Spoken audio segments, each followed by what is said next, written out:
Donelson. I'm the city councilman that represents District 1.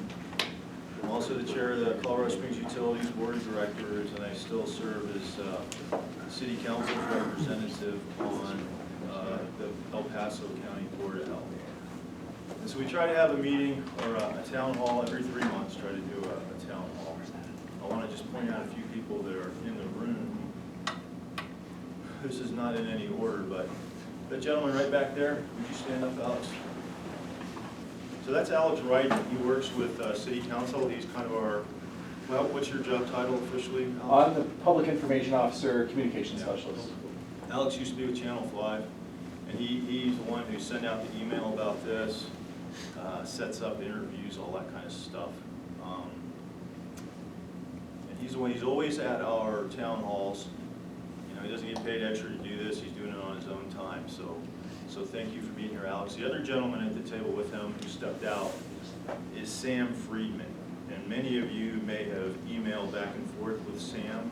Sam, what's your official title? Constituent and Outreach Program Coordinator. Okay, or constituent and Outreach Program Coordinator. Yeah. And so a lot of times if you send me an email, and I'll send one back to you, and I'll say, if you want to speak, you know, on this topic at City Council, you know, please email Sam Friedman, and I give you his email, and I give you his desk phone number, and that's the guy. And those guys do a great job, Sam especially, interacting with the public and setting people up to come and speak at council. And just to touch on that right now, council meets typically the 2nd and 4th, Monday and Tuesday every month. And on the Tuesdays, we have public comment.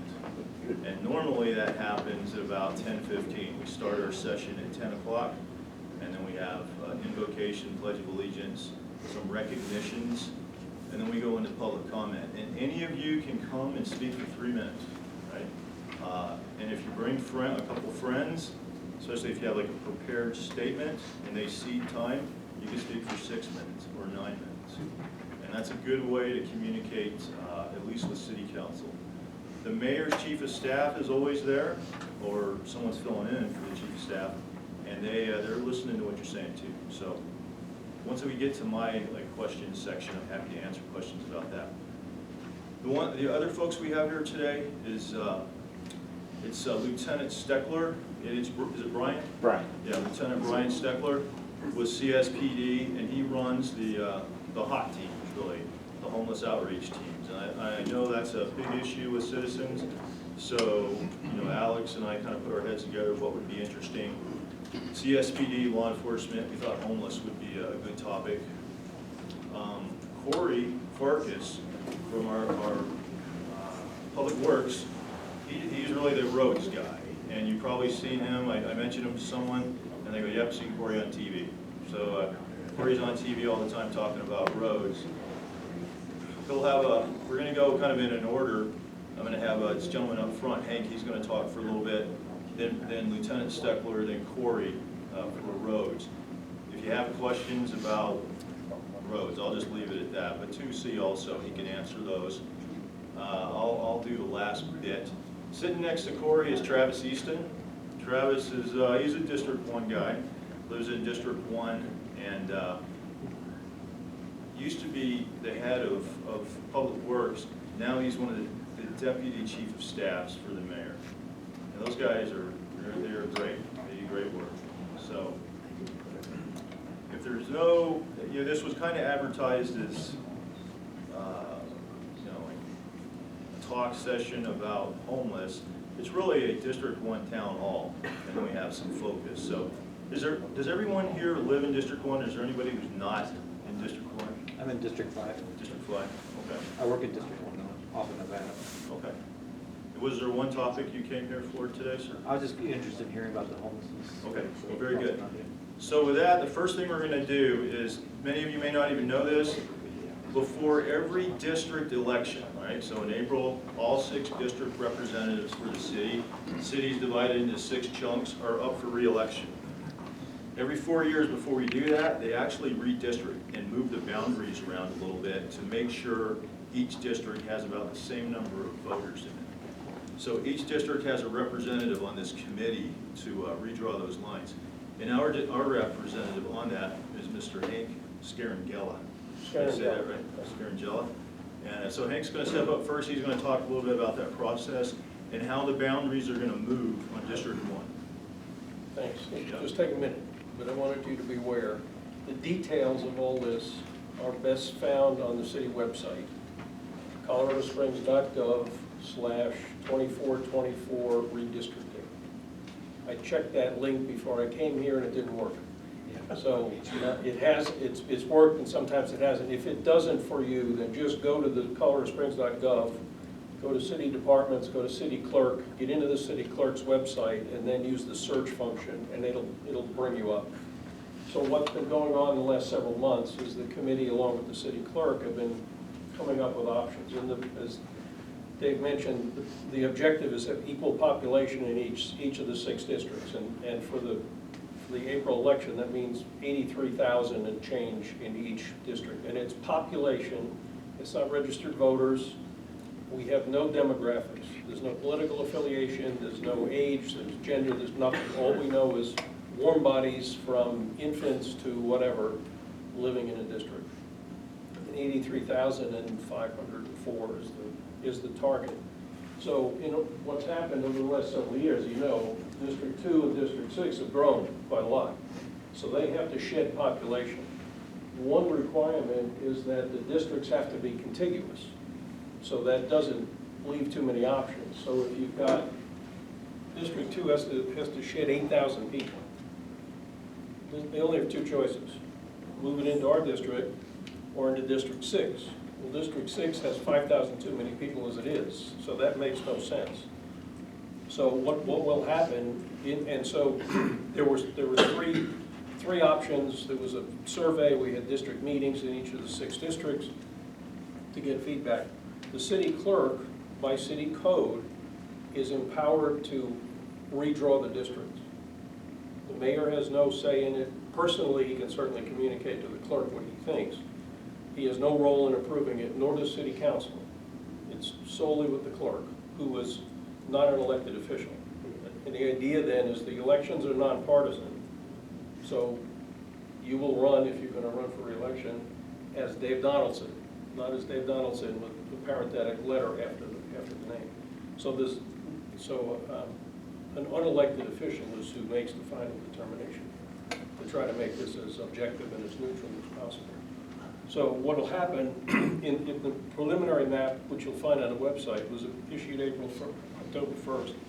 What happens is the District 1 boundary will move north as we absorb population. And then what happens in this part of the district, that'll move into District 5. So if you live in this area or this area, go to the website, see whether the precinct that's moving is where you live, and then you'll see whether you're going to be, in this case, whether you're going to move into District 5. What are the streets that we're talking about might be on the border? Streets are Can you name them? One of the, Can you name No. what streets we're talking about? there's, pretty no, much? I'm sorry, it's too complicated for me to remember. At the bottom and I'm sorry. okay, you don't know. I can tell you District 5 moves up to Austin Bluffs. That's the big change. It's gonna move up from like Lake Constitution Yeah. to Austin Bluffs. And then the top of 1 on this map moves up above Woodman. And right now it stops down at Dublin. And it moves a little bit out to the east too. Yeah. If you guys ever wanted a software program to do that, I think it wouldn't be hard to write. Because with the rules that you just articulated, you could literally automate that. Well, there's, And then it really wouldn't be politically biased. And you could do the shuffle that you just talked about. some of the criteria are that we try not to break up neighborhoods. Yeah, So you've got to look at neighborhood boundaries. yeah. We try to use geographic boundaries as possible, I-25 or Major Lake Woodman or Sure. Austin Bluffs. So there's a couple of things that are a little bit, and I'm no software person, Sure. but there's a couple of things that are a little subjective. Gotcha. There's no connection to school districts. School Yeah. districts are all over the place as it is, so this has nothing to do with school districts. So the preliminary map will be available for the next month. If you're interested, go to the website, fill out the survey, make your comments about whether you like it or not. Are And you then, concerned with the process at all, of how it's done? How many of you knew this was even going on? I mean, how many knew? Yeah. No, So, no, I not mean- many. Yeah. One of the options would have taken, I'm just drawing a blank, what's the neighborhood? Cedar Heights. Cedar Heights, Cedar that would have Heights, taken Kissing all Camels. and this is Mountain Down Shadows, Shadows. and Kissing Camels, and moved it into 3. That was one of the options, that was option B. Another option, option A, would have taken the district that I live in, let me find it. Where am I? Right here, and moved it into 5. And so I would have been districted out of 1 and put into 5.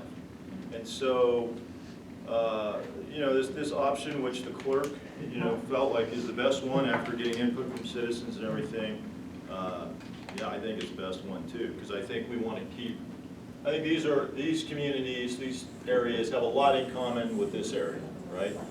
So that I think would have been not good to put them down there. And then, certainly I'm not a fan of moving me.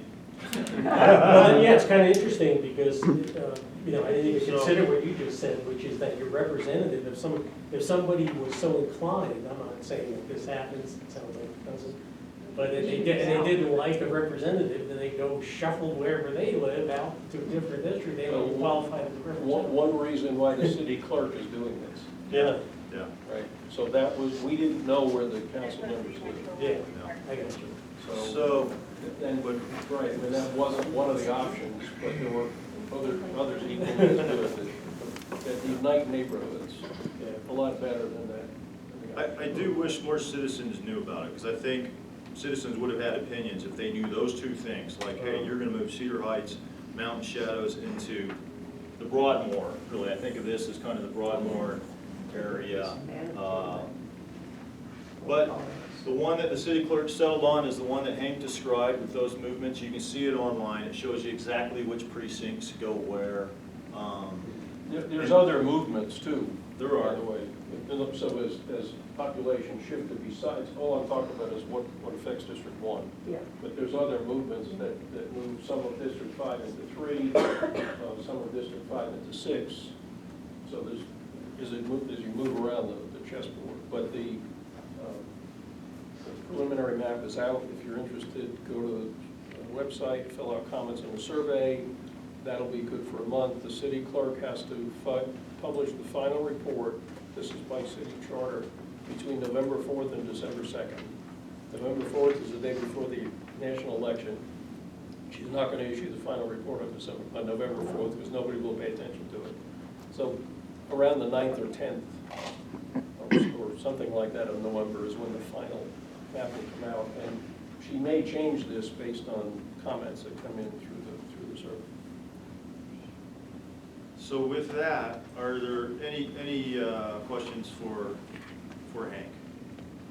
Okay, and thank you for coming out here. He's doing that on his own time also to kind of give you that update. And yeah, I do think it's hard to get information out to people. There's so much information coming at you, but this can be important because you could have had your representative moved into a different district and not had a chance to vote for him. So that's significant. Would you give me the address one more time before we go to the Sure. other side? coloradosprings.gov, Uh-huh. so the city website, and /2424, I'm sorry, 2024, the year 2024, redistricting.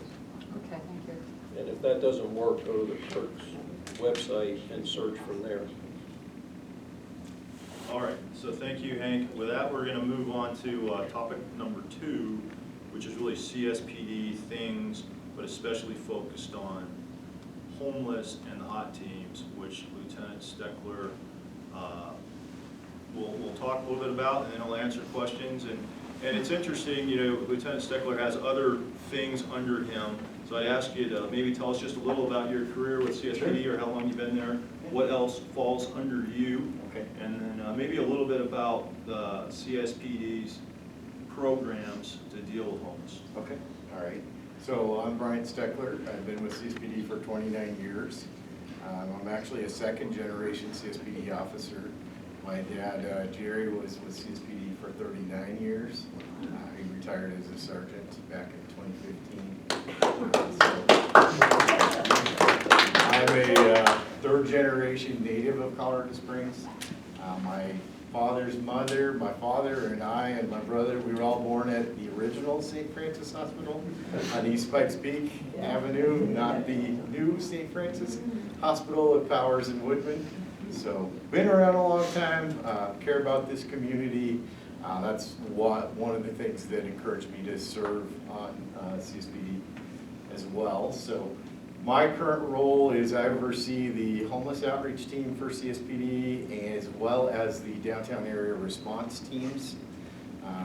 Those teams, we call them DART for short. So if you hear DART mentioned, that's the downtown area response teams.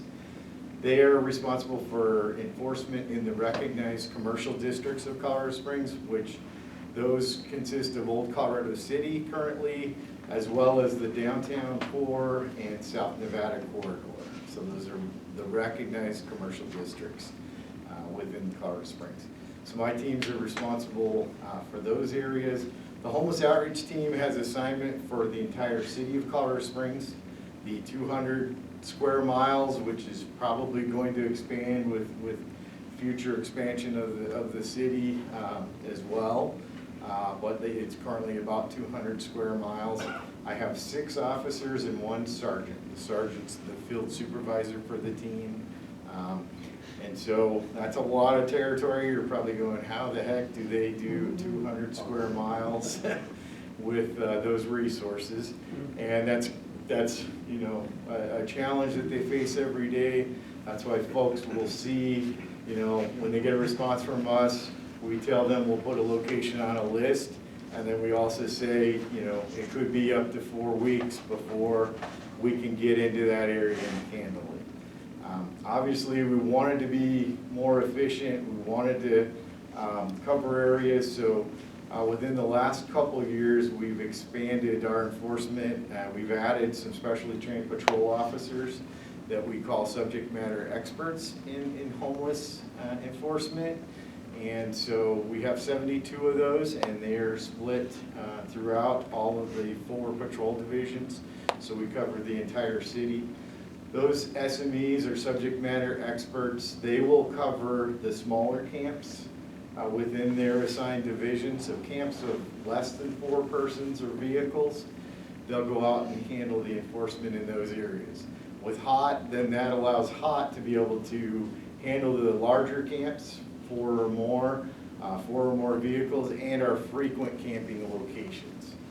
A lot of those are where, you know, even though we're doing enforcement almost on a every other day basis in some of those areas, the people there, it's just a recognized camping area, and you know, there's nothing we can do really to deter certain folks from being in those areas, and so we're out there repeatedly. We have several of those spread throughout the city.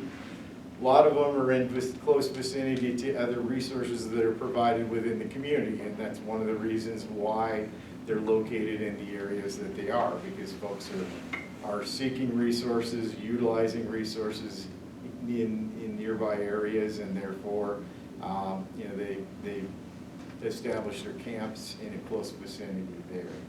So that's in a nutshell kind of what resources we have for the camping enforcement.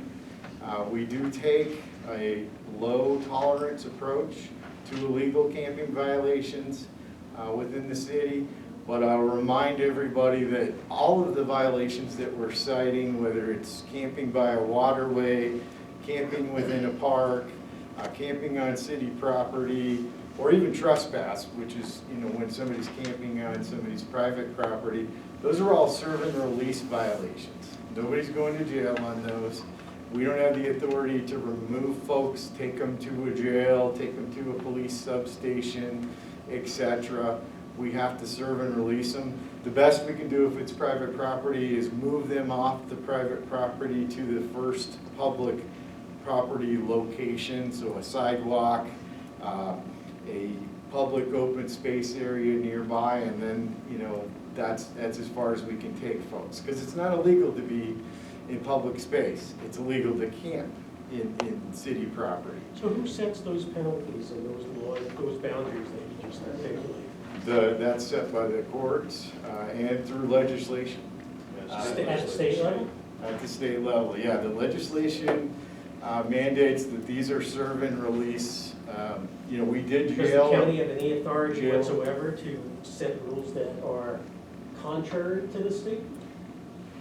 Because you're breaking the law, right? I mean, if they're illegally Correct. camping. Well, I just love laws that are like, I'm gonna tell you not to do it, and then you're gonna do But it. here's what I'll say, Barry, is Lieutenant, you know, this is, I probably should have said this, Lieutenant Steckler doesn't make the. No, I know, make I'm the- not going after the you. legislation. I'm just asking. Our state legislature, He just our doesn't governor, know.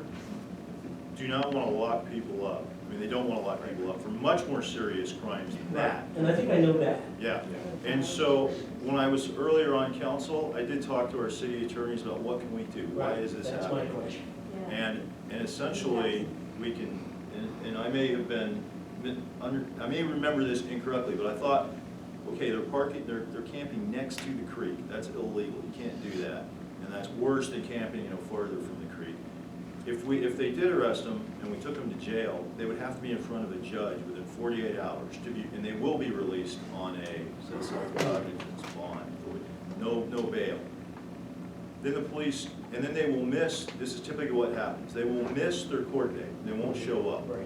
So if you come in arrest, and then the police catch the guy and he missed It's a waste it, of they time, bring him because all in, he you has do to is be out cycle again. him in and out. That's Yeah. right, and so the only Okay. way that's gonna change, I mean, honestly, the way that's gonna change is when you have state legislators who take it seriously. And I did talk to our, you know, our city attorneys about what can we do as a city. And I need to go back and do that again, but there are pretty strong limitations on what we can do. We can't conflict with state law. Well, it's kind of interesting, because I know, I'm trying to remember what I just read today, it was one of the rules, it was about the ID rule for voting in California, actually, by Newsom. And there are some counties that are coming out in California, which you don't think of as the most right-leaning state. And they are, some of these counties are saying, we're not gonna follow them. So these counties are breaking And away from state. that's a possibility, but here, let me do this. I want everybody here to have plenty of chances to ask Lieutenant Steckler questions and listen to him. So I don't Okay, want to go sure. off on No, that's fine. too many individual That's fine. tangents. Mary Ann, did you have a question for Lieutenant Steckler? Well, I was saying, I used to walk along that path along Monument Creek, you know, where you can, the trailhead up by Costco.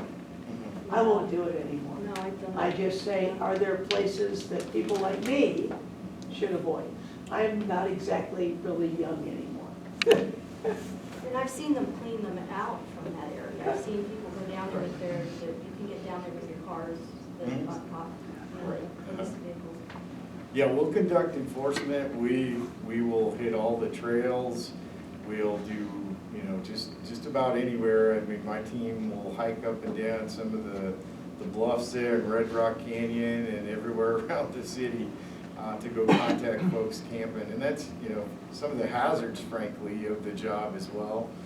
We did have a recruit officer who was riding with us last year, and he actually fell hiking down one of those bluffs and ended up breaking his leg, and you know, he still had to have a couple surgeries. So there's some definite hazards to the job and you know, risk, but we'll go anywhere we need to go to conduct the enforcement. What I hear from folks sometimes is, well, there's a lot of trash around and it doesn't get cleaned up. The police department has no role in trash cleanup. Who does? Okay, and that's a lot of people think that's the police department, but that's actually handled through the neighborhood services department of the city, their quality of life team, which is a completely different department within the city. And they will do the cleanup on the city property, but what people see a lot of times, like I'll use for example, the bridge under I-25 at Nevada and Tejon. People look at that, they go, why is nothing happening there? That property actually belongs to the Colorado Department of Transportation.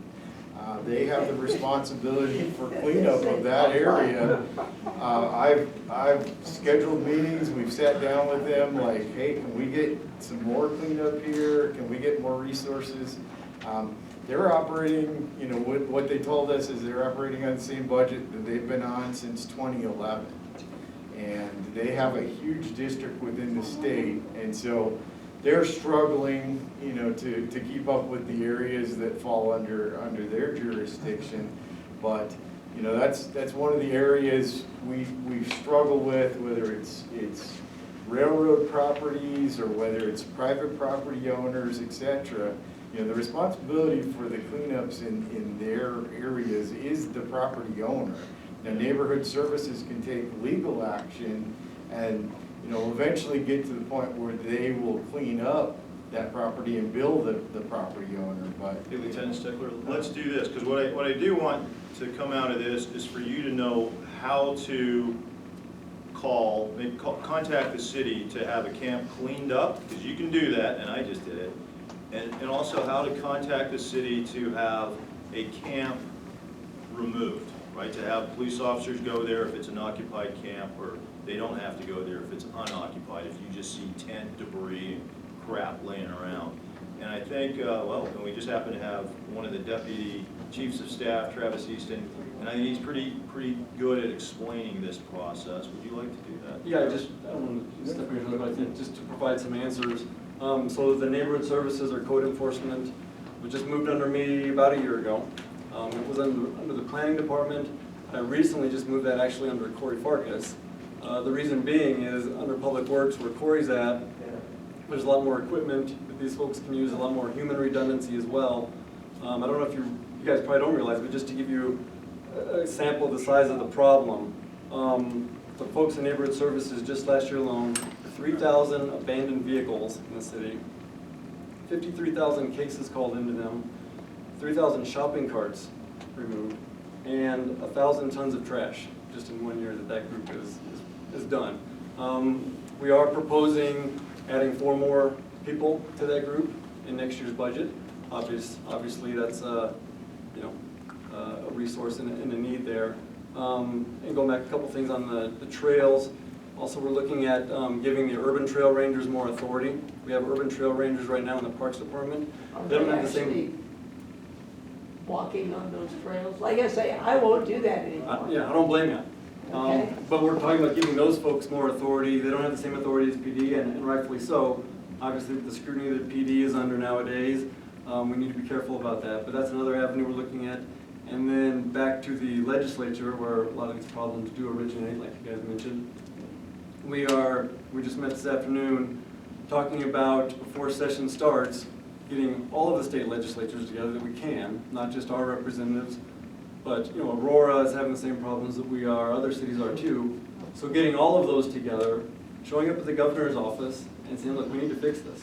We need to put time in the hands. I mean, it sounds like we're chasing our tail on symptoms, and we're never gonna fix that, under the current rules that you just described. Until we reach the legislature. Yeah, but Joe, I think that's what we have to do, is we need to go. Right. And, because otherwise, we're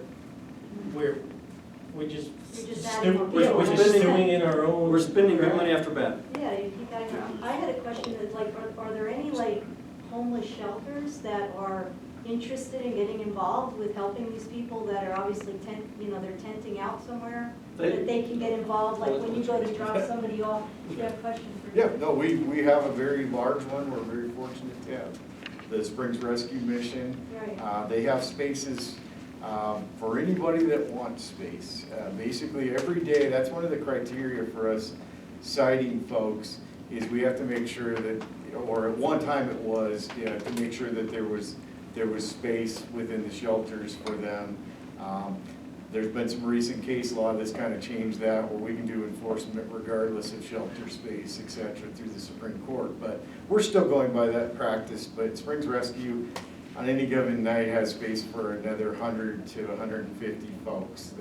Originally, when they first started, it was a much smaller facility, but it's expanded, and it's a really nice campus. They have programs there where they can get people, work them through, give them job skills training, work them into a program where they're they're on housing lists, they get them into housing programs they're associated with the facility, and then eventually they can work to a point where they have their own housing off the facility within the city, and they'll do a lot of things to help them, so. So is that helping you, or are you finding that like it's not really It working? does help some folks, some of them. and, you know, there is a segment of the population working that's homeless out there that doesn't want to go to the shelter at all. There are and- so many that fall through the cracks because of this, that, or the other. There's a gap between the shelters and the housing. I know people who've been on the housing list for 8 years. Right. And then they get to the housing and then they're like, okay, you have to have income to get housing. Well, how are you gonna have income if you've been homeless for X But amount of that's years? not Lieutenant Steckler's lane. He doesn't, that's not his deal. His deal is what happens when you see some people who started camping out in the park near your house, or in the stormwater ditch behind your house.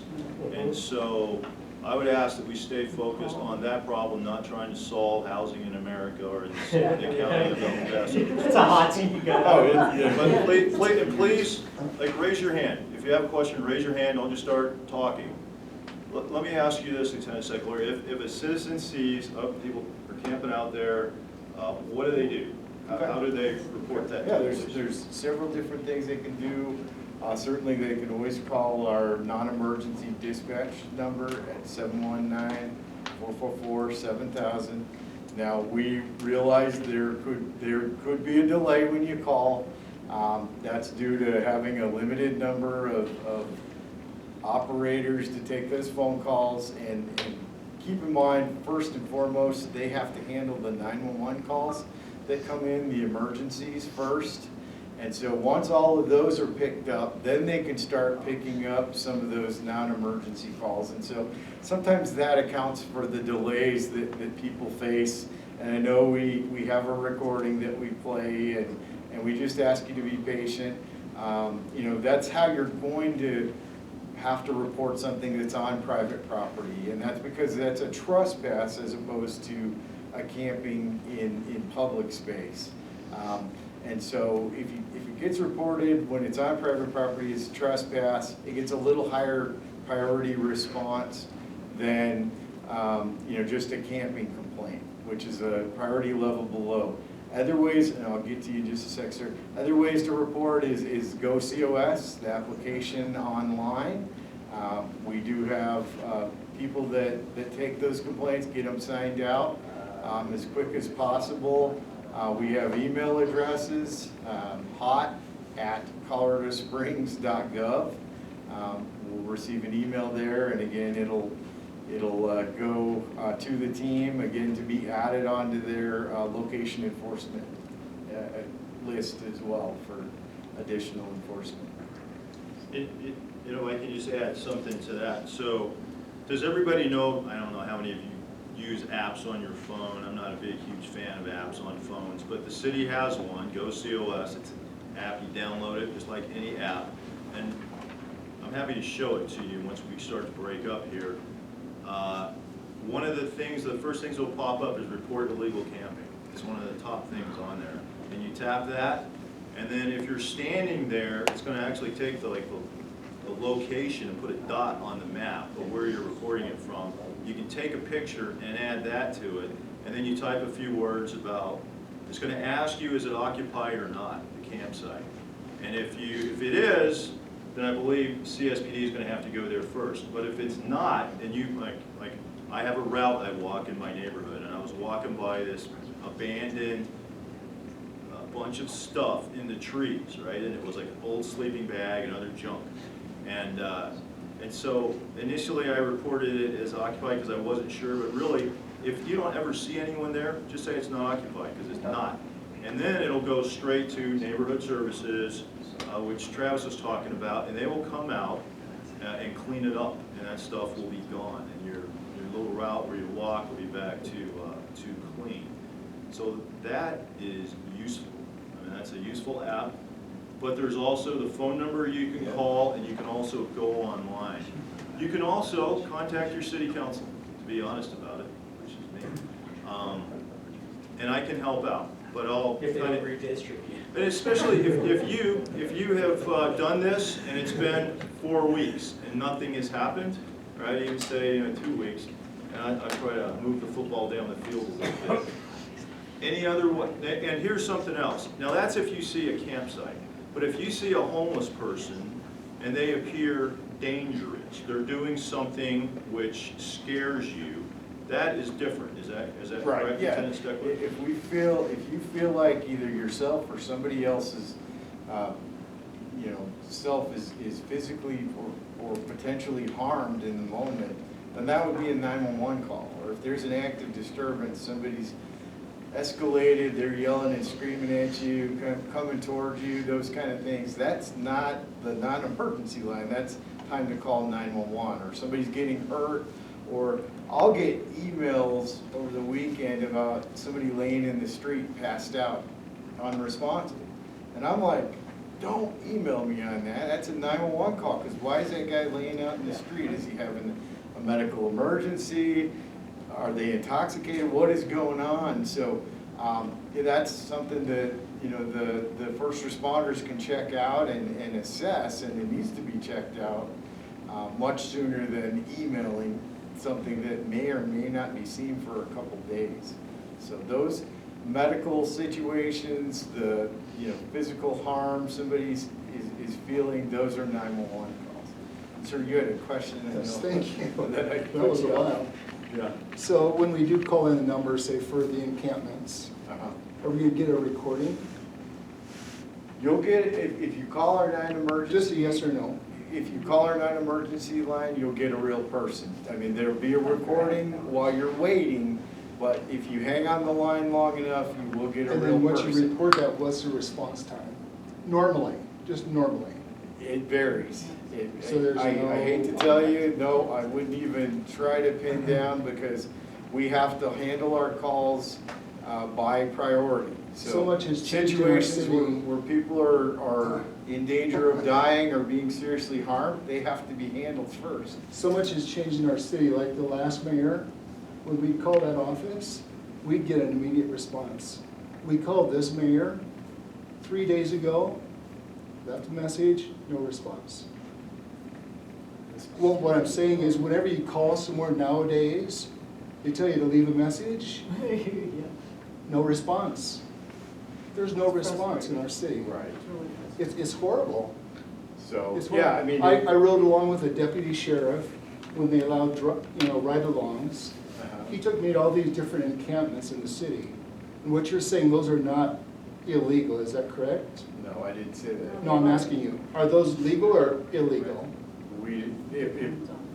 We have to assess where they're at, what's going on, all of that. Because believe it or not, there are locations within the city where the property owners allow people to camp on their property, and we can't take enforcement action if they're allowed. So by if the they're along property owner. streams or rivers, or are those illegal? Those, if they're by waterways, then we take enforcement Because we've action. had people living close to us by a waterway, they just leave them. We've called the hot team, they drive down there, nothing.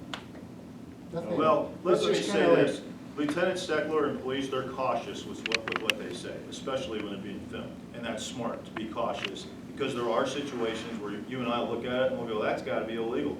But he's camping out on a piece of private property where that guy is very sympathetic to homeless, and he wants them to camp out on his property. But all that stuff along creek beds or parks, that is illegal. Okay, hot team, they didn't do anything. Well, I They don't. drove, they were right there. I said, look, I think what we heard is if they arrest them, they're just gonna be right back out in 48 Exactly. hours anyhow. So If the I was laws a are policeman, really- why would I waste my Then time? There's no laws. Here it is, stop, hey, stop conversations back and Okay. forth. Call me, okay? I'll give you my I card, did call call me you or today. email me. and I got a voicemail, Just Okay, a- how long ago did you call me? probably about 4 hours ago. Okay, I don't answer my desk phone like every 4 I'm hours. just telling you, I called You'll you. get a response from me tomorrow, okay? And now, if it's an emergency, don't call your city councilman and expect him to call you back within 4 hours. If I can, I will. I spend a lot of time, my wife, who's here, will I've tell you seen how many Dave for hours 20 minutes I today. spend on the weekends, Seriously. answering emails and calling people back. That's what I'm here. But I don't have a staff to answer phones or anything like that. So I will answer your phone call. Was it about a homeless person? About a person? Actually, it was about this meeting today. Yeah. Okay, so it was about a And so meeting. there's just, I was wondering, is there an open mic? Well, you're I seeing called that city now. You're utilities, seeing that now. no one knows, no one knew anything about the meeting.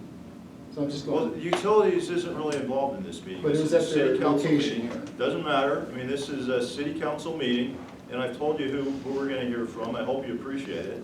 I really do, yes. If there is a campsite, and it's been there a long time, and you've called the hot teams, and nothing has changed, please let me know about that, because I'll find out why. That is illegal, to camp right on the creek beds, okay? Trust me, I think our police would love to go down there, arrest these guys, put them into jails, and we change things overnight. I would love to do that. For some reason, it's not happening. It is because of the court system and the legislators. So, one thing we do in Colorado Springs is we try to make it a less inviting environment than Denver, right? One thing we do is we have a place to help these guys and gals, and we encourage them strongly to move there. And how do we do that? With good people like Lieutenant Steckler who go and tell them. What they do is we haven't covered this yet, they put a sticker there saying, you know, within 48 hours, all your crap's gonna be gone unless you move. And that's what they do. They come back and they clean it out working with neighborhood services. I've seen that done, that happens. Why in your specific case it stayed there, I don't know, but you and I together will find out. It's just sad to see our city going down. I agree with you. It's going down. I agree. And those that have been given charge, it's their watch. Like, it's your watch. Yeah. So you're responsible. Okay, dude, I spent 3 years in Iraq fighting for my country. So I'm not here to watch my country go to hell. But I can't do it all alone, right? It's gonna take some changes in our court system, it's gonna take some changes in our legislature. I agree. So work with me, and we'll do what we can. We'll take like 2 more questions, and then we're gonna transition over to roads. Not so much a question. If you go to the app, go COS, and then you get this nice little page, and it says, click here to submit requests. I'm just trying to help people know how to contact people. Yeah, but you gotta sign up on Facebook. No, you I- No, you don't. No, you don't. Please, it's an app. You either use apps or you don't Yeah. use apps. If you use an app, and then I selected an issue, pothole, traffic issues, illegal Right, right, camps, right. neighborhood services, graffiti, streetlights, power, et cetera. So if What's you your go, question, say again, What's the question? Do you have a question? it's not a question, I'm just saying, use it. Yeah, I agree. But here's the thing, we have limited resources, right? So you may submit something in there, and 2 weeks later, you're like, nothing has changed yet. Potholes, Corey will cover this. I can tell you, within 2 weeks, the pothole is almost certainly gonna be filled. I've used it multiple times for potholes. If you report a camp, that may take longer. I don't know exactly what their, approximate time is. But if there's something changing, I mean, please contact me and let me know. Maybe you can tell I take this very seriously. I don't like it. I hate it. I hate what's happening. I hate it. It seems to be a national trend. We no longer have the courage to do what's right. But it's not people like Lieutenant Steckler that are causing that. It's others, and a lot of them are up in Denver. So, any other questions? Yes, sir. I just had a question. District 5, yes. So I wanted to ask if so you have no enforcement ability a path to take them to the local shelter, and do you know what the utilization rate? We will offer them a ride to the shelter, but we can't make them go there. We can, in these situations, we have to serve them and release them, So it would take in legislation. the area. We can't take them to jail. Well, we can take them to a shelter if they wish to go there after the contact ends. Absolutely. And something also, just to point out, even on warrants, sometimes people will have warrants for not going to court, they'll get issued a warrant. Well, a lot of people are being released on what's called personal recognizance, and so they don't have to go to jail on those warrants either. We just serve them a new court date out in the field where we contacted them, move them to the public space, and then we're done with the contact, even with some warrants. So. Now, I'll tell you this, the head of our municipal courts, Judge Kane, Hayden Kane, you know, he's talked to council about this, and one thing he wants to do, and Sam, would you make sure he gets my contact information, although I've got a phone call, is have a limit on how many times somebody can not show up to court, right? Because right now, they have citizens or criminals, or whatever you want to call them, with 20 warrants, right, for this camping kind of stuff. And they just get released again. Why is that? That is the state legislature that has passed laws that say that's how it's going to be in Colorado. So does voting matter? It matters a whole lot.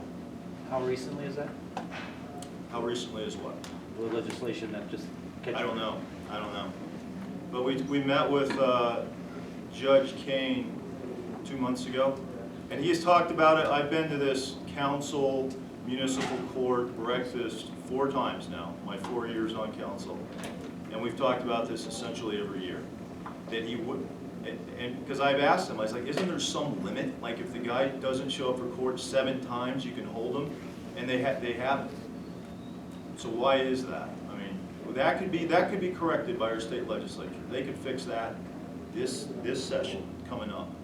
So think of that when you vote. You know, which candidate on the ballot is going to do that for you? So with that, I think thank you, Lieutenant Steckler. Thank you for Mr. Vargas. All right. It's a hard act to follow. I know, he's got them all warmed up for me. Makes roads look good, huh? Right. Yeah, roads are easy. Roads are easy. Hi, my name's Corey Farkas. I'm the Public Works Operations and Maintenance Division Manager. So a little bit about our division really quickly. I like to tell folks we are the division that tries to fix everything that everybody loves to hate: potholes, snow removal, many, many more. So we have some additions under the operations and maintenance umbrella here recently. So we've got our contracted programs group, and that's the group that runs and manages all of our contracted programs through PPRTA and 2C. So they do a massive amount of work out in the right of way. And then we've got our operations group, which consists of all of our street district teams. They're the ones that are out there filling potholes and sealing cracks and doing day-to-day maintenance in particular districts within the city. But we also have a signs and markings group that manages and maintains all the signs and markings within the city, on the streets, in the right-of-way. We also have a drainage group in there, so we maintain all of the drainages within the city, both open and closed systems, ponds, you name it, we maintain it. And then recently, within about the last year, we have added forestry to our operations group. And really, where those ideas are born are when we have massive windstorms, heavy spring snowstorms that trees are blowing over, limbs are cracking and falling in the street.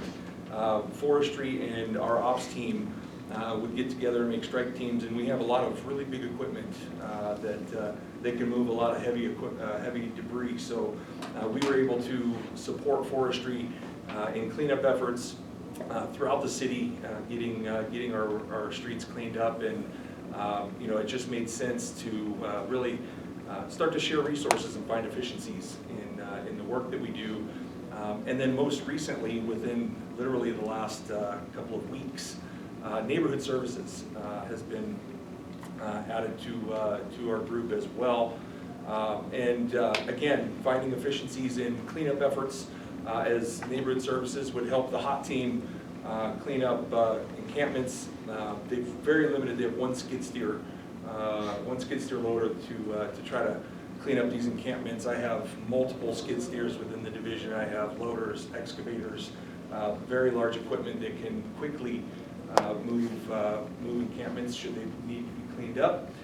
So again, trying to find efficiencies in the work that we do, in the light work that we do, it made sense to take that neighborhood services team and bring them under our umbrella to find those efficiencies. So with that, we also have the Keep It Clean team that goes through our rights of way and cleans trash off the right of way, as well as in different drainages. So again, being able to take the human resource from quality of life in our Keep It Clean team and make strike teams whenever we need to be able to hit larger jobs really just made sense. So we're happy to have them, and we'll be happy to coordinate with PD and the hot team to again try to find a really efficient way to clean up what we have until hopefully some legislation can be passed, right, to help the problem. Until then, we'll treat a symptom at this point.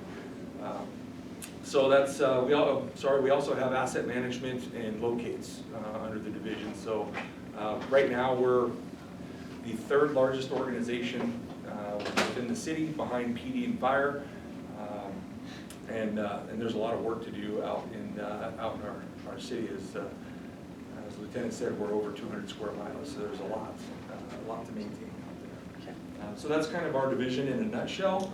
Kind of gives you an idea of maybe some questions, right, to fire at me. I see a hand kind of wanting to go up right here.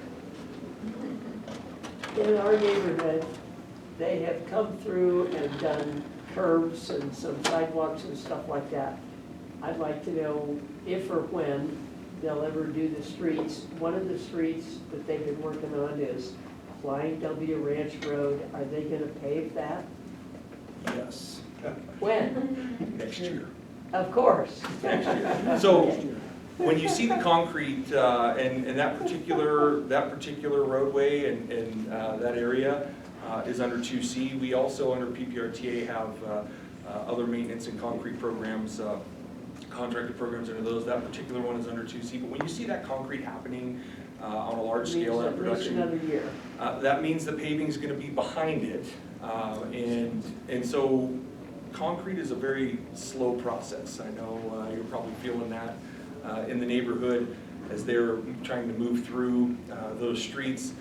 Paving is a relatively quick process. When they pave Flying W, for example, it'll take them a week or less to mill it, and then probably a week to 2 weeks to pave it back.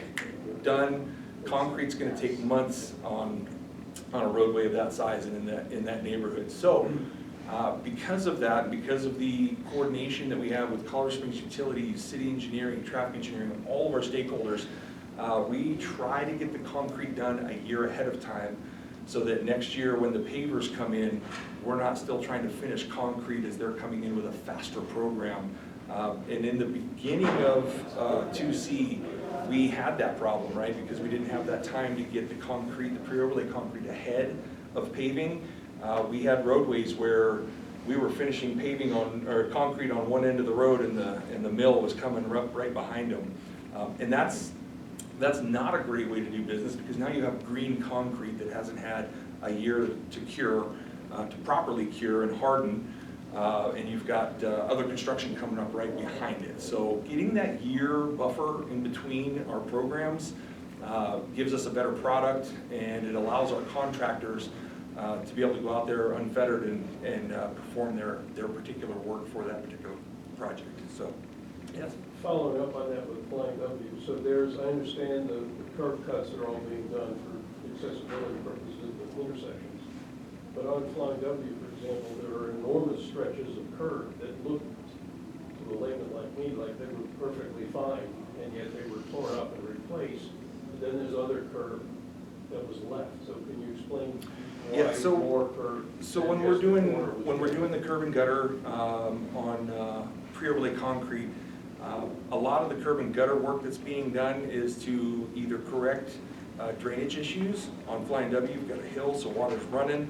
A lot of time we've got cracked curb and gutter.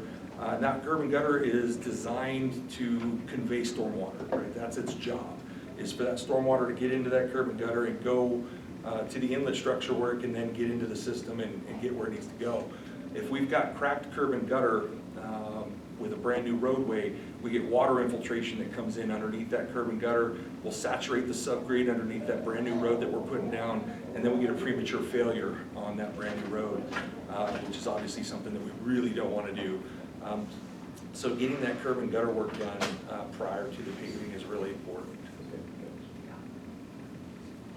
So it actually takes a year after, because there's been a number of months on Ramsgate, for example, Yep. that they've done the curb. So it takes that long for it to really cure properly before you can do it? Is that what you're saying? So concrete continues to cure for Years.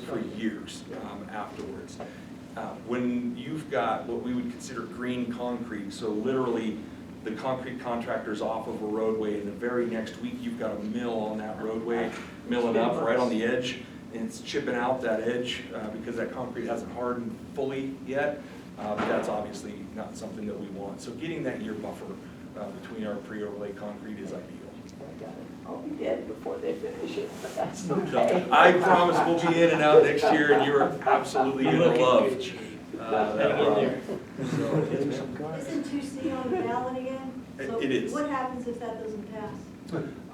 That is a great question. So I've got a 2C presentation that I gave one today at the YMCA. I'm giving one tomorrow, where we have some graphs that we take a look at.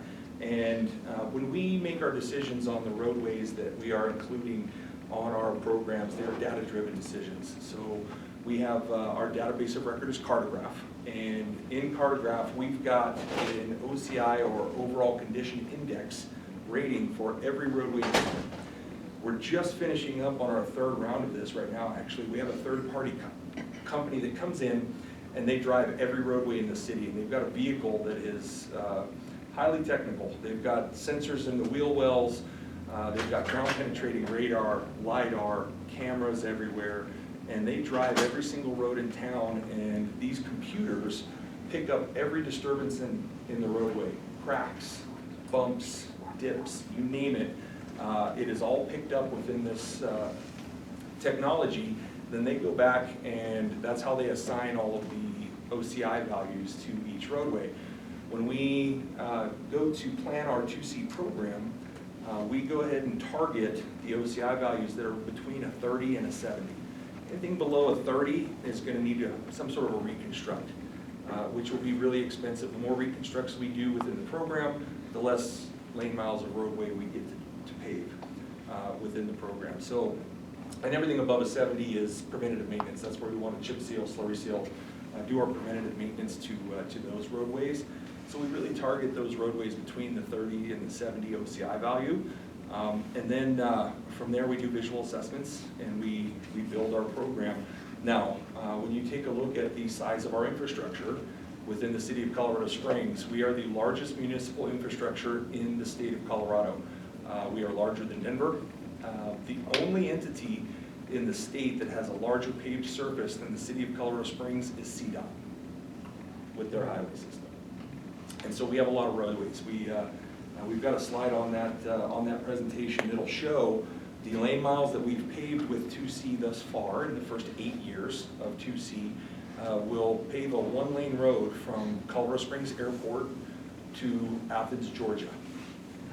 Our infrastructure in whole would go from one-lane road from Colorado Springs Airport to Athens, Greece. So we've done a lot of work. We still have a long way to go.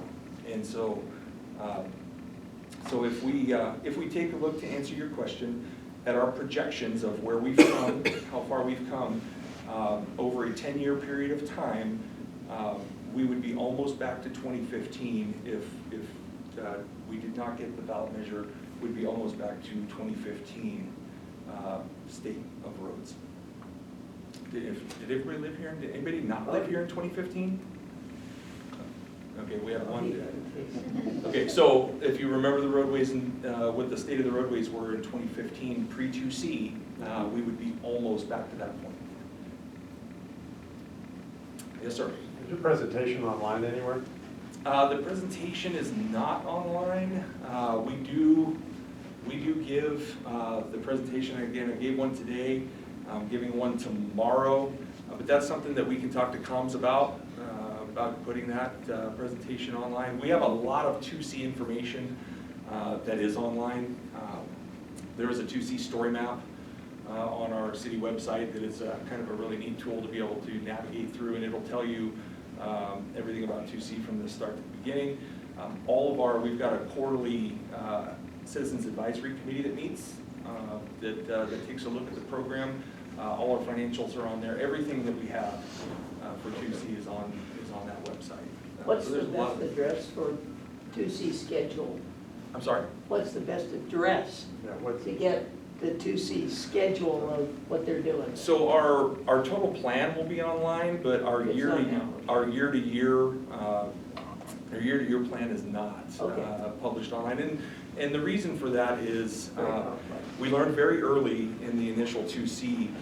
We went ahead and a 5-year program, we put, here's the roads that we're gonna build or that we're gonna pave in these particular years. And just as soon as we're getting ready to go pave a particular roadway and the people are all excited, and CSU would say, hey, we got a water line that needs to be replaced there. You can't pave that road yet. And so we defer the road to the next year. And then we go to the next road and city engineering says, hey, we got a bridge we gotta maintain on that road. You can't pave that road yet, so then we gotta move. So we identify the roadways within the program and we put those online, but the particular year that we do them, we do not put that online anymore, so that when these things pop up and we have to move something, we don't get a lot of people that are upset with us. So how do you get to the place that identifies the roadways? So, that identifies the roadways, you mean as far as The our ones just that our are 2C on- list? That are gonna come sometime. Okay, and so part is if you the go to the city's website, and you go to Public Works, Public Works, Yep. okay. under Public Works, there's Operations and Maintenance, and the Uh-huh. 2C page is under Operations and Maintenance. Okay, thank you. You are welcome. Yes, sir? So how are the roads holding up? You know, you pave them and everything, and, you know, do they hold up there? I mean, I've seen, like Delmonico, I've seen that street, we paved it, but now I'm starting to see, you know, where it's, you know, starting to get potholes. Sure. So, and that's a great question. Every road is different, right? And so you gotta remember that when we come through and we mill and overlay a roadway, we're taking a 4 or 5 inch section of asphalt, we're taking the top 2 inches off, and then we're putting a new 2 inches back on. And if there are cracks within that roadway, we're gonna get reflective cracking that is going to eventually come back through that new pavement that we have. All depends on the subgrade, how it was constructed, all kinds of factors go in there, but the facts are, we are gonna get reflective cracking coming through our paved roads. Sometimes we see reflective cracking within 6 months of a new pavement.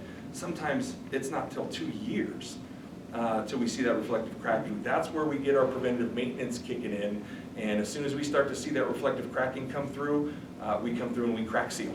And I know a lot of folks complain because they have a nice new pretty road, and then they get, you know, looking like spaghetti on it, right, with the crack seal. That's for a very, very good purpose, and that's to preserve that roadway. It's a very inexpensive way for us to be able to seal those cracks so that we don't get further degradation. And then eventually, a few years down the road, we're gonna need to put another preventative maintenance coat on it, with being either a chip seal or a slurry seal, or even a cape seal on some of the big roads, which is a chip seal with a slurry seal on top. And we've got a lot of different tools in our toolbox that we have to be able to utilize on a lot of these roadways. Now, some of those roads early 2C, you know, as 2C was going through and paving roadways and going like gangbusters on a lot of these roads, our PPRTA funding is what we use for our preventative maintenance. We have to use it for pipe maintenance that's underneath the road. If we've got you know, stormwater pipes that are going to impact a roadway, PPRTA dollars go through and they can either line or do point repairs on that. So we have a lot of different things that those PPRTA dollars are spread throughout, a lot of different programs.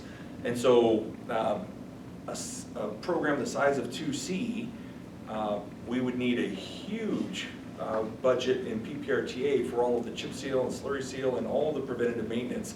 And so we're kind of chasing our chasing our other program with our PPRTA programs, happy to say that this year, next year in 2025, we've been able to increase all of that preventative maintenance to do even more roadways. So all of those roadways that we did in the early 2C days are now up for preventative maintenance, and they're all going to be getting chip seals and slurry seals over the next couple of years. So you're going to see a lot of work happening on those roads again. And we actually get a lot of phone calls whenever we go through and do a slurry or a chip seal.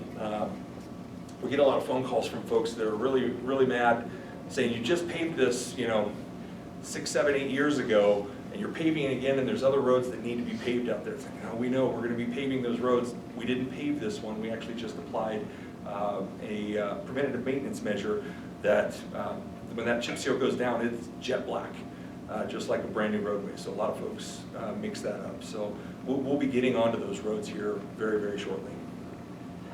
But to answer your question, got on off the tangent there. To answer your question, we've got a 2-year warranty from our paving companies on those roadways. We do a 2-year inspection at that point. We do a full assessment on that roadway, and I'm happy to say, because of our robust inspection that we have within the program, we have no 2-year, we haven't had any 2-year warranty issues. Any of the issues that we've had on streets are caught at the time of application, annotated by our inspectors, and then we've actually had roads, we had one this year where our contractor had to come back through after they milled and paved and re-mill and pave the entire roadway. When that's done, it is completely on that contractor's dime. Okay, it was annotated that they had a material deficiency within the material that they put down, because we have a very robust material testing team that's out there doing work.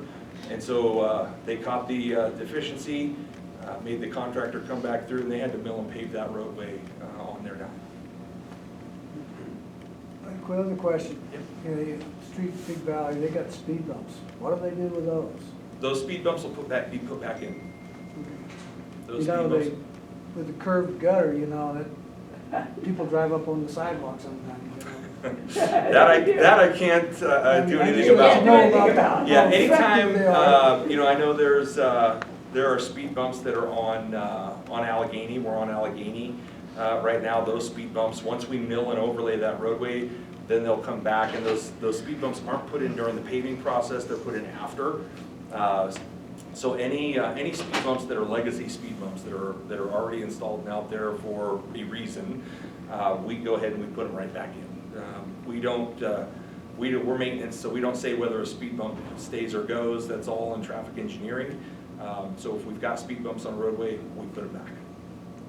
Do you ever move them? Because sometimes, No, we put them back exactly where they're supposed to go, unless the traffic engineer tells us that it's okay if we move that over here, then we can make that call or make that move, but the city traffic engineer is the one that makes those calls. Well, one of the reasons I'm asking is because sometimes you get an ice jam, they happen to put them there, and here's a big tall tree, and, and you got and it gets up onto the sidewalk and things like that, it creates that. Absolutely. I also run snow removal, so give us a call. They got a comment on that too. Yeah. And that's something that, we do get calls. We do get calls on pedestrian ramps, right? Pedestrian ramps is a big one. And, the federal government considers a mill and overlay a roadway alteration. They do not consider it a maintenance application. Anytime you alter a roadway, the federal government says we have to upgrade all of our pedestrian ramps.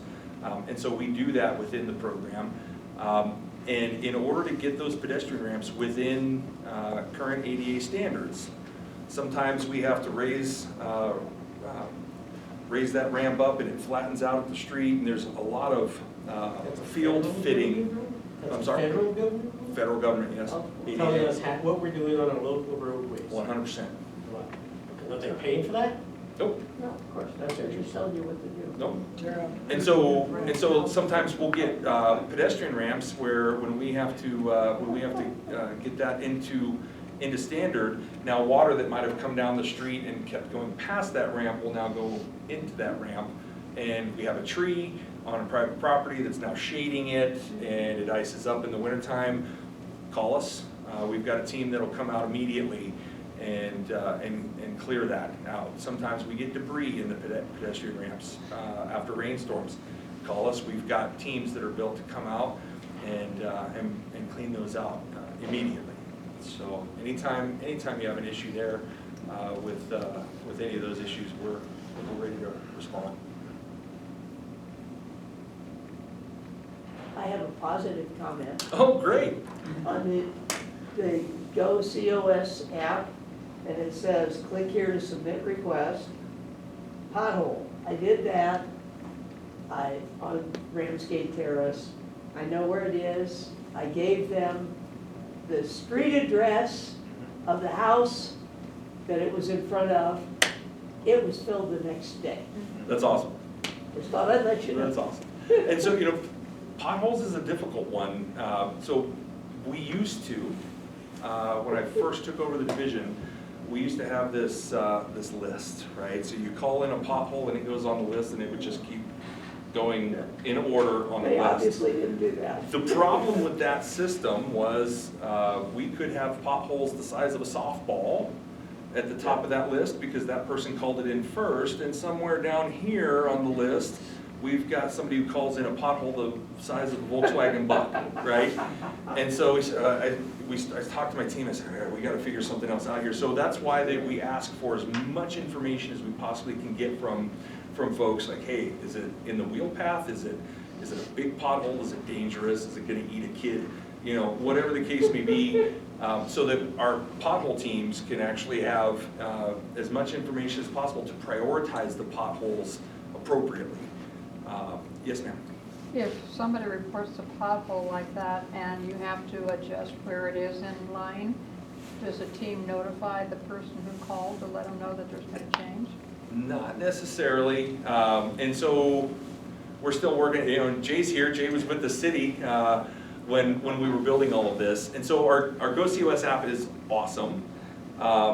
The one thing is we have our cartograph, our database of record, and that's where we manage all of our work orders. So when somebody calls in and uses the app and reports a pothole, that sends it to our folks, who then put it into cartograph so that it can get to our team and they can go out and fill it. Well, it'll automatically respond to you saying, your problem's been taken care of. Well, you walk out and you look at the pothole and you're like, well, it's not filled, they didn't take care of anything, but they're telling me it's fixed. Well, what it's telling you is it got to the team and the team is going to address it. And so, I'm not a technological wizard when it comes to stuff like that, but we work through it and we get out there as quickly as we possibly can and get those potholes. I just noticed the next time I was driving on the street. So, yeah. It seems like some potholes, they do a nice job, they get there and they jackhammer it, and then other ones, like, throw a little in it. You are not wrong. You are not wrong. So What determines that? So we've got two processes. What you're explaining is a pothole repair, which is the proper way, and a pothole fix, what we call throw and go. It depends on the time of year, it depends on the circumstances involved, on which one that they're doing. Right now, it's sunny out, we've got warm temperatures, it is conducive, the environment is conducive for pothole repairs. In most cases, they should be out there with a spade bit, squaring up that hole, cleaning out any debris. If they need to readdress the subgrade, they do that. Then they tack the sides, they put hot mix in that nice squared up hole, and they compact it. Proper way to do a repair. In certain areas, it doesn't make sense to do a repair. If you've got a whole area 20 feet by 30 feet and it's alligator cracked, you've seen that alligator cracking, looks like alligator skin with all of the cracks. We can go out there and take the time to do a full repair, and it doesn't matter because everything around it's gonna fail. And then we're back out there in a few weeks after traffic's rolling over it and everything. So they might just do a throw and go, and then we'll get that on the list for what we call a dig out or a maintenance page. So think of it as small, medium, large.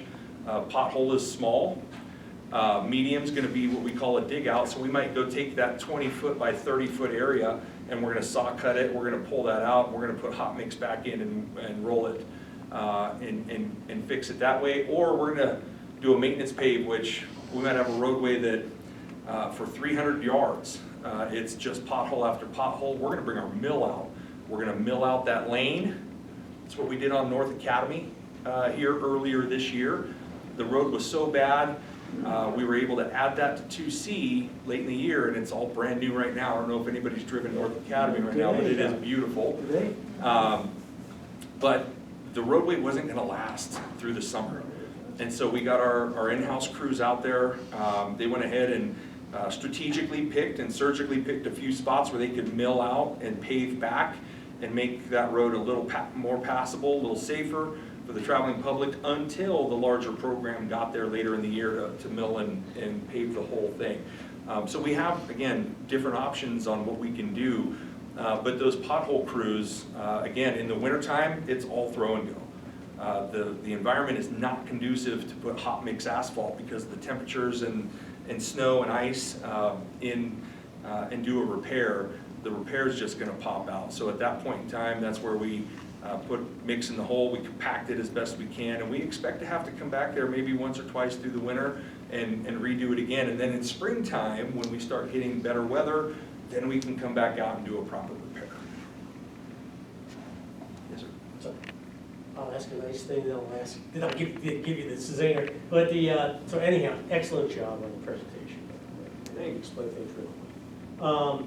So thank you for, I was at the last meeting and heard that you guys contributed to putting out that fire that they had on your Academy land. Yeah. Didn't know you had anything to do with it prior to that meeting, so great job with that. Thank you. And I noticed that a lot of times a road gets done, and maybe this is a big technical challenge for settling or something, but you know, sometimes the manholes in the road are pretty level, and sometimes the manholes themselves are like potholes. So what's going on with that? Yeah, and great observation. Frustrating for us too. So when we come in and we mill and overlay, the paving contractor will go in and lower all of the manholes and all the valves on the street. Then they'll come through with their mill and they'll mill, and then they'll come through and pave and raise the manholes and the valves back to street grade. Okay,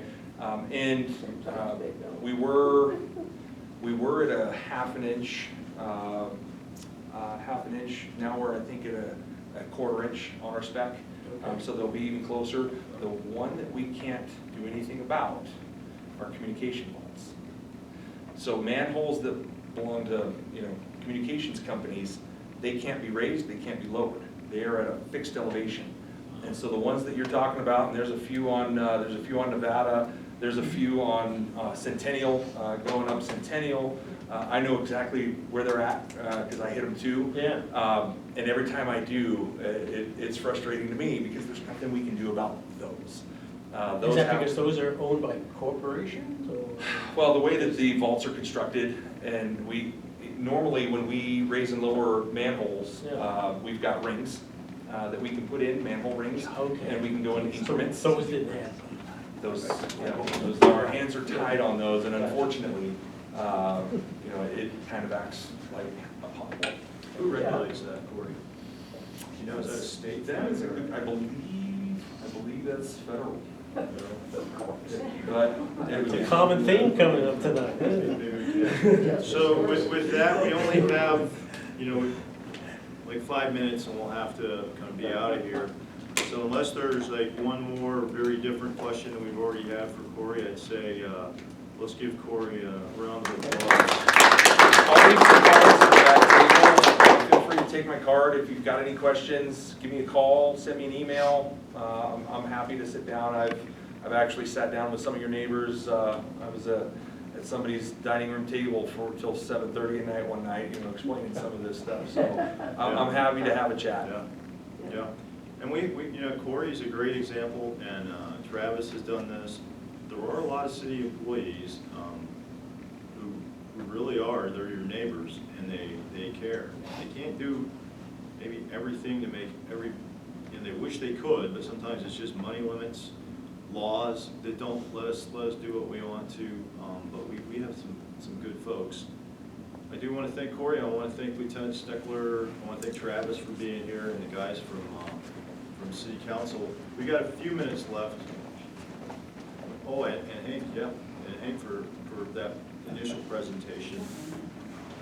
Any questions for me that you think others would be interested in also? Yes, Hank? So there's an e-bike policy that's coming out from the Parks Department related to e-bikes on trails. Are you familiar with that yet? Because it'll ultimately go to. Yeah, it'll end up in front of council, I believe, and I've got to see it. I've got to see exactly what they're proposing. So, you know, I can't speak and tell you how I'm going to vote or anything like that. For that, I just want to make sure that you have. Is there a specific part of it that concerns The issue is allowing e-bikes to be they're on the urban trails now, so the paved trails, sort of thing. The question is whether they will be allowed on natural surface trails. And there's an enormous amount of controversy about whether that e-bikes should be there. And part of that, frankly, comes from misunderstanding about e-bikes. What do they really mean? Because there's different classes of them. Some go faster, some than others, that sort of thing. It's more complicated than it seems. The demographic, most people buying e-bikes are 50 and older. Because there are people that cycle, and the e-bike now enables them to continue cycling. So this is not a bunch of 20-year-old kids screaming around trails, although the young people certainly have e-bikes. So there's a proposal from the Parks Department that was just presented to the TOPS Working Committee Wednesday. It'll go to the Parks Board next Thursday preliminarily, and then come back the following month. And I can tell you, when I was first got on council, something like this got floated up to allow e-bikes on the TOPS trails. You know, trails and open spaces, money bought these kind of what are supposed to be more wilderness type areas, and people who are real advocates for those areas felt like, hey, it's not right to put electric bicycles out there. They were willing to go to court to stop that. And so I'll just have to see what they're really proposing now. This is what I like to do is hear from people like you in 1 minute, and hear from people like you. And see what you think about issues like this. As you can see, I can get kind of passionate about it because I really do care, and I really do put a lot of time into this, and I really do try to work hard to represent citizens. And in case we run out of time here, I want to thank all of you for coming out to this. I try to do it every 3 months.